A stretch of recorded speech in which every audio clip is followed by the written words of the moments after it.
வணக்கம். Welcome back to Chithirai Nila channel. மீண்டும் ஒரு குட்டி கதையுடன் உங்களை சந்திப்பதில் மகிழ்ச்சி. இன்றைய கதை தலைப்பு ரகசிய பயணி, த அன்னோன் பேசஞ்சர். இந்த ஸ்டோரி நடந்தது தீபிகான்ற ஒரு பெண்மணிக்கு. அவங்க ஒரு ட்ரெயினில் ட்ராவல் பண்ணும்போது இந்த இன்சிடெண்ட் நடந்திருக்கு.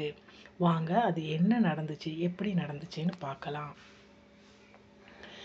தீபிகா ஒரு ஸ்டூடெண்ட். அவங்க சென்னையில் படிச்சுக்கிட்டு இருக்காங்க. அவங்களோட ஊர் கோயம்புத்தூர். அப்படி இருக்கிற சமயத்தில் கோயம்புத்தூரில் அவங்க ரிலேஷன் பொண்ணுக்கு கல்யாணம். ஸோ அதனால் அவங்க சென்னையிலேருந்து கோயம்புத்தூருக்கு ட்ராவல் பண்ண போகிறாங்க கல்யாணத்துக்காக. அவங்க அன்னைக்கு சென்னையில் அவங்களோட காலேஜை முடிச்சுட்டு நைட்டு தான் ட்ரெயின் டிக்கெட் புக் பண்ணுறாங்க. புக் பண்ணிவிட்டு அவங்களுக்கு ட்ரெயின் டிக்கெட் அலோகேட் பண்ணியிருக்க டைம் 11:30. ஸோ அவங்க நைட் அந்த ட்ரெயினில் ஏறுறதுக்காக அவங்க ஃப்ரெண்டு கொண்டு ரயில்வே ஸ்டேஷனில் விடுறாங்க. ஒரு 10:30 மணிக்கெல்லாம் அவங்க ரயில்வே ஸ்டேஷன் வந்துட்டாங்க. அவங்களுக்கு தேவையான டின்னர் அங்கே முடிச்சுட்டு அவங்களுக்கு தேவையான தண்ணி அதெல்லாம் வாங்கிட்டு அவங்க ட்ரெயினில் ஏறுறதுக்காக காத்துக்கிட்டு இருக்காங்க. அவங்களோட ட்ரெயின் நிற்கிது. ஸோ அவங்க ட்ரெயினுக்குள்ளே ஏறுறாங்க. ஏறும்போதே 11:30 மணி ட்ரெயின். ஸோ 11:30 மணிக்கு ஏறும்போது ட்ரெயின் ரொம்ப காமாக இருக்குது. இவங்க புக் பண்ணிட்டு போகிறனால அங்கே அதிகமான பயணிகள் இல்லை. எல்லா இருக்கைகள்லையும் ஒவ்வொருத்தவங்க அந்த மாதிரி தான் இருக்காங்க. நிறைய பேர் 11:30 மணினால அவங்க தூங்கிட்டாங்க. அதனால ரொம்ப அமைதியாக இருக்குது. இவங்களோட நம்பரை தேடி போயிட்டுருக்காங்க. சீட் நம்பரை தேடி போயிட்டுருக்காங்க. அப்படி போய்கிட்டு இருக்க சமயத்தில் அவங்க கண்டுபிடிக்கிறாங்க இதுதான் இவங்களோட இடம்னு சொல்லி இவங்களுக்கு ஒரு ஜன்னலோர ஒரு சீட் ஒன்று கிடைக்கிது. ஸோ இவங்க அதில் போய் இருக்கிறாங்க. இருந்தோடனே அவங்களோட அந்த கம்பார்ட்மெண்ட்டுக்குள்ளே இருந்தது முன்னாடி ஒரு வயசான ஒருத்தர். அவர் ஒரு பத்திரிகையை படிச்சுட்டு வந்துக்கிட்டு இருக்காரு. அதுக்கு பக்கத்தில் ஒருத்தவங்க ஒரு வயசானவங்க இருக்கிறாங்க. ஒரு லேடி இருக்காங்க. ஒரு பாட்டி மாதிரி ஒரு லேடி இருக்காங்க. அவங்க ஜன்னலுக்கு வெளியே பார்த்துக்கிட்டு வர்றாங்க. மற்றது இவங்க 3 பேர் தான். ஸோ ரொம்ப அமைதியாக இருக்குது. அப்போ ட்ரெயின் புறப்பட்டுருச்சு. ரொம்ப அமைதியாக இருக்குது. ஒரு வித்தியாசமான ஒரு உணர்வு அந்த ட்ரெயினுக்குள்ளே தோணுது. எப்பயுமே நாங்கள் சொந்தக்காரவங்களோட நிறைய பேரோட ட்ராவல் பண்ணும்போது எங்களுக்கு இருக்கிறதும், தனியாக நாங்கள் ட்ராவல் பண்ணும்போது எங்கள் மனசுக்குள்ளே ஒரு பதற்றம் அப்படி ஒன்று இருக்கும்ல, அந்த மாதிரி இந்த தீபிகாவுக்கும் இருக்குது.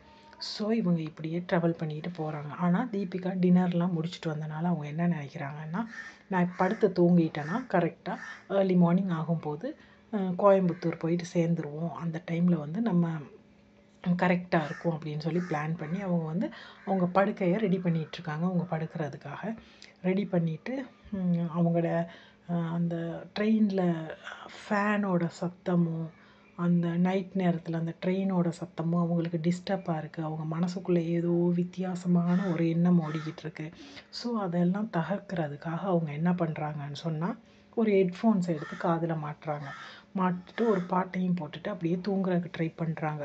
ரொம்ப நேரம் தூங்க ட்ரை பண்ணி அவங்க அப்படியே அசந்து தூங்கிட்டாங்க. தூங்கினதுக்கப்புறம் கொஞ்ச நேரத்துக்கு அப்புறம் அவங்க காலை யாரோ பிடிச்சி உழுக்குறாங்க. உடனே இவங்க எந்திரிக்கிறாங்க. அது ரொம்ப கஷ்டப்படுத்தி இவங்கள அடித்து அப்படியெல்லாம் ஒன்றுமே எழுப்பலை. இவங்க எந்திரிக்கிற அளவுக்கு நார்மலான ஒரு உழுப்பலாக தான் இருந்துச்சு. ஸோ இவங்க எந்திரிச்சிட்டாங்க. எந்திரிச்சு டக்குன்னு சுற்றி முற்றி பார்க்குற நேரம் அந்த முன்னாடி உட்காந்துருந்த வெளியே பார்த்துக்கிட்டு இருந்தாங்கல்ல பாட்டி, இப்போ அவங்க வெளியே பார்க்கல, நேராக இவங்கள பார்த்துக்கிட்டு இருக்காங்க. தீபிகாவை பார்த்துக்கிட்டு இருக்காங்க. உடனே தீபிகா என்ன செய்கிறாங்க, அவங்களையே பார்க்குறாங்க. அப்போ டக்குன்னு அந்த பாட்டி கேட்குறாங்க, நீ அவனை பார்த்தியா அப்படின்னு கேட்குறாங்க. அப்போ தீபிகா யார் அப்படின்னு கேட்கும். அந்த ஒரு முன்னாடி இருக்கிற ஒரு சீட்டை காட்டி அந்த சீட்டில் இருந்தவர் அப்படின்னு சொல்லி. அப்போ இந்த தீபிகா பார்க்குறாங்க, அங்கே யாருமே இல்லை. அப்போ தீபிகா சொல்கிறாங்க, யாருமே இல்லையே அப்படின்னு சொல்கிறாங்க. இல்லை, இவ்வளோ நேரம் இருந்தாங்க அப்படின்னு சொல்கிறாங்க அந்த பாட்டி. அப்போ தீபிகா திரும்ப அந்த இடத்த பார்க்குறாங்க. பார்த்துட்டு சொல்கிறாங்க, ஒரு வேளை பாத்ரூம்க்கு எங்கேயாவது போயிருப்பாங்க போல் அப்படின்னு சொல்லி மனசை சாவகாசப்படுத்துறதுக்காக தீபிகா அப்படி சொல்கிறாங்க. சொன்னோன்னே திடீர்னு அந்த பேப்பர் வாசிட்டு ரீட் பண்ணிக்கிட்டு இருப்பார்ல தாத்தா, அவங்கக்கிட்ட போய் தீபிகா டக்குன்னு அவரை தீபிகா பார்க்குறாங்க. அவரும் திடீர்னு பேப்பரெல்லாம் மடித்து வச்சுட்டு தீபிகாவுக்கு, ஆமாம் நானும் பார்த்தேன், அங்கே ஒருத்தர் உட்காந்துருந்தாரு, இப்போ அவரை காணோம் அப்படின்னு சொல்லி.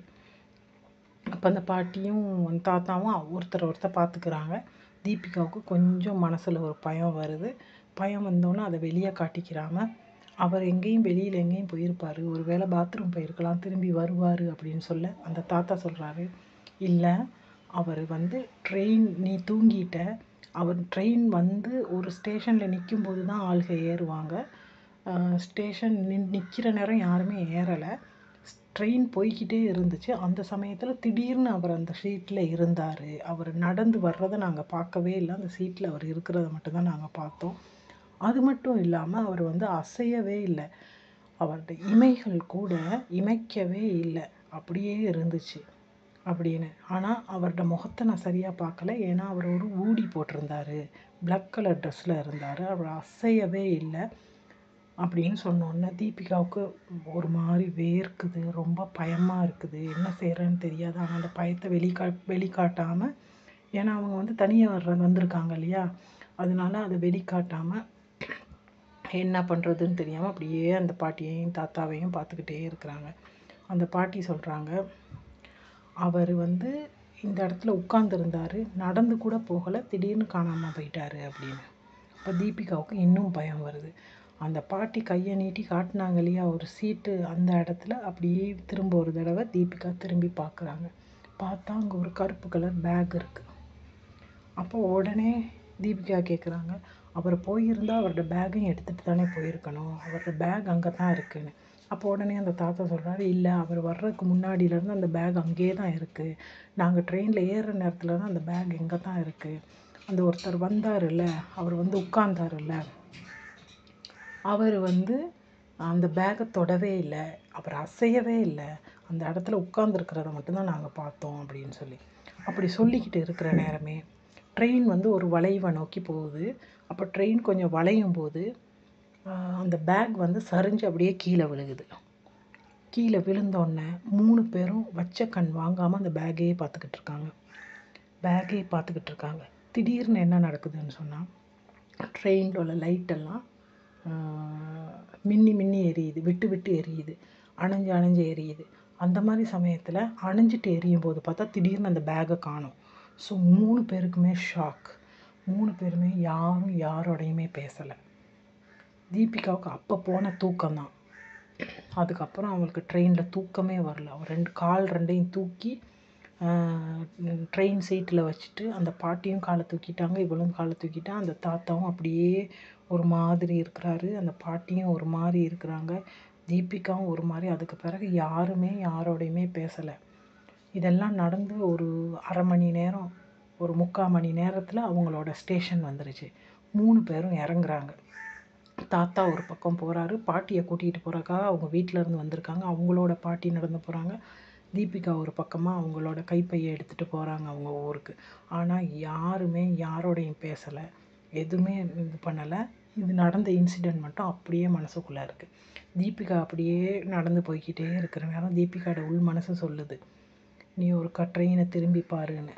ஆனால் புத்தி சொல்லுது, இல்லை நீ பார்க்காத, நேராக நடந்துரு அப்படின்னு. மனசு சொல்லுது, இல்லை ஒரு தடவை பாரு அப்படின்னு. அப்போ இவ டக்குன்னு திரும்பி அந்த ட்ரெயினை பார்க்குறா. ட்ரெயினை பார்க்கும்போது அந்த பாட்டியும் நின்று அதே மாதிரி பார்த்துக்கிட்டு இருக்காங்க, அந்த தாத்தாவும் நின்று அதே மாதிரி அந்த ட்ரெயினை பார்த்துக்கிட்டு இருக்காங்க. இது மட்டும்தான் நடந்த இன்சிடெண்ட். அவங்களும் யாரு கூடவும் பேசலை, தீபிகாவும் இதை பற்றி யாரு கூடவுமே பேசலை. அப்படியே அவங்கவுங்க இடத்த நோக்கி போயிட்டாங்க. இந்த கதையோட பேர் ரகசிய பயணி. இந்த மாதிரி ஒரு இன்சிடெண்ட் உங்களுக்கெல்லாம் நடந்திருக்கா? அப்படி நடந்திருந்தால் நீங்கள் என்ன நினைக்கிறீங்க? இது உண்மையாலுமே ஒரு மர்ம மனிதனா? அப்படி இல்லாட்டி அவர் உட்காந்துட்டு ஒருத்தர் இறங்கி போனது இவங்களுக்கு அப்படி இருந்துச்சா? இவங்களோட மனசில் அப்படி பட்டுச்சா?